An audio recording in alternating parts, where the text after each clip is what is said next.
Hey gang, this is probably not safe. This is Bob Wheeler with Rapid Recovery.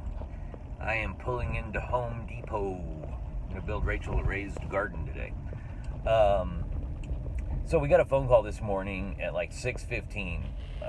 Spent 23 minutes on the phone with a guy. And he had a question that a whole lot of people have, and that was, are you guys really open 24 hours a day? Well, yes and no.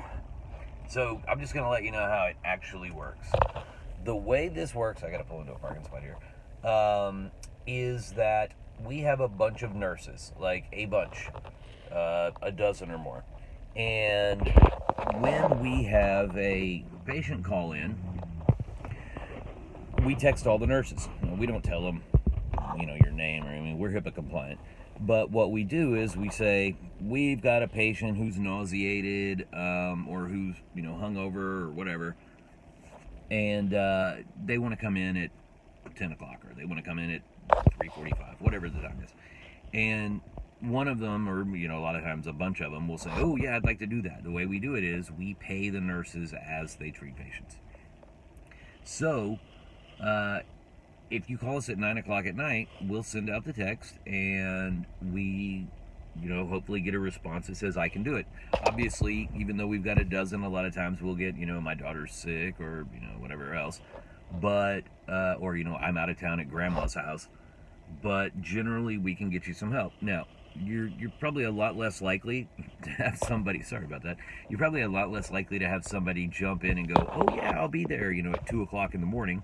We try to get some people who work night shifts, or, people who go in at 4 in the morning. So, at 6 in the morning, or, 10 at night, you're a lot less likely to get help than you are at 2 o'clock in the afternoon. But it can happen. So, but here's the thing. We do answer the phone 24 hours a day. Just like this morning, on Sunday morning at 6:15, I answered the phone, talked to that guy for over 20 minutes. Because even if we can't get a nurse to help you, we will talk you through what your problem is and tell you what we know. We'll talk to our doctor, we'll talk to our nurses, we've got our own knowledge base, and try to help you to keep you out of an ER. If that means, sending you to a quick care, or sending you to some kind of urgent care, or whatever, we'll do what we can to help you through. Or we can tell you, do X, Y, and Z, and we'll have a nurse in 2 hours. We might not be able to help you at 4 in the morning, but we'll be able to help you at 6 before Jane goes in for her 7 to 11 shift, or whatever. So yes and no. The phones roll directly to Rachel. If she doesn't get it, then it comes to me, and if I don't get it, then it goes to somebody else. So can we give you an IV 24 hours a day? We hope so.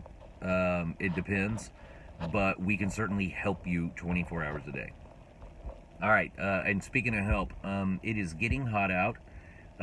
We're heading into May, which down south means you need to be drinking 6 16-ounce bottles of water a day. Try not to go through all that plastic if you can help it, especially if you don't recycle. Get yourself a Yeti cooler or something, and 6 16-ounce bottles a day for an average, 5 foot 10 inch tall, 175 pound man is what you need to be doing. You might feel like that's too much and it's a real pain in the ass to get through, and it is, but save yourself $160 from coming to see me when you're dehydrated. All right, everybody have a great weekend. Maybe I'll post a picture of Rachel's new raised garden when I'm done. Have a great weekend.